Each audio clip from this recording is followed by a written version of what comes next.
Minister, in that very infamous An Bord Pleanála report, I just want to read into the record the inspector's own words. It is difficult to accept any argument that the significant visual effect of the proposed development, were it to arise, will not affect, to some degree, residential property values or the ability to sell. With regard to agricultural land, I would consider the same issues apply. I would consider, therefore, that if approved, the proposed development will result in a significant impact on the amenity and enjoyment of 600 properties falling within the 500 metre of the development, with consequential long-term adverse effects for the individuals and the families affected.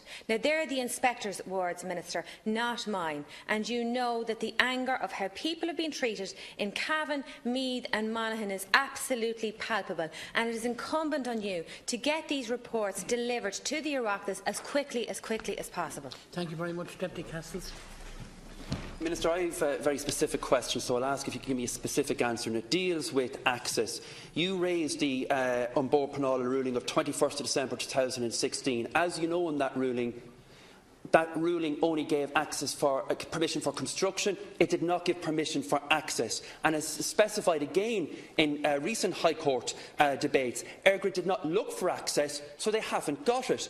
Now, you also mentioned the oral hearing of 11 weeks, during which they changed over 500 access routes during that process. So EirGrid have no right to enter the land. They didn't seek it, they haven't been given it, and they have no landowner consent. They don't have a statutory right, that rests with the ESB. And crucially, you have said here this morning that you have no function in this process. Well, can I ask you, will you promise then that you won't introduce emergency powers to give EirGrid the power to access the land which the landowners have said they will not get? Thank you, Deputy, for your cooperation. I'm going to allow the Minister now to come back in, and then I'll allow the three of you to come back in for further supplementary. Minister. I hope I answer all the questions. By all means, come back if I don't. First of all, look, it is my intention to publish these reports without delay. I have to bring them to Cabinet first, but once I've brought them to Cabinet, is my intention. I've already instructed my officials, and I'm anxious to have those put into the public domain as quickly as possible and let people go through them and see exactly and have all of the information available to them in relation to it. As you know, look, this process started in relation to the oral hearing with Bord Pleanála before I was appointed, and I know the frustration that has been expressed by colleagues, not just here on the floor of the House, but separately and by other colleagues in relation to the manner in which information has been disclosed, and I have made my views known on that.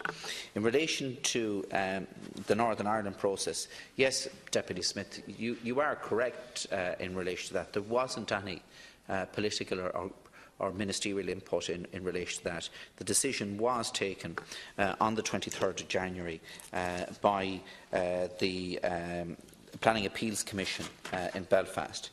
But they did say during, in relation to that decision, that the urgent and compelling need for the proposed development and the Department, when considering that it is in the public interest to take this decision without further delay, given the strategic importance of the project for the region.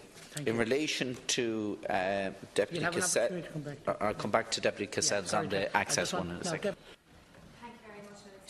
I would also like to be on the record saying it is an absolute travesty how Sinn Féin did not flex their muscles on this particular issue when they had the opportunity to do it, and how planning permission has been granted, as my colleague has said, by civil servants in the north of Ireland. An absolute travesty, and we'll live to see that come to pass. Minister, EirGrid have completely flip-flopped repeatedly on whether this is economical or technically feasible to underground these pylons, and those involved in the grid link projects. Their inconsistency and overall unwillingness to engage is central to why the people of Cavan, Meath and Monaghan feel so let down, feel so unfairly treated. People in these counties are asking themselves, why would it not be underground? And the cabling proposal, why would that not be considered when it is for Grid West? Minister, I would ask you and implore with you, while you or your department may feel that land evaluation, that the heritage, the history of the area, the people's health is not a priority for these reports, I would implore you to ensure that it is, and that access is not granted at a later stage to land for Airgrid to plough into people's land in the area. Thank you very much, Deputy Castles.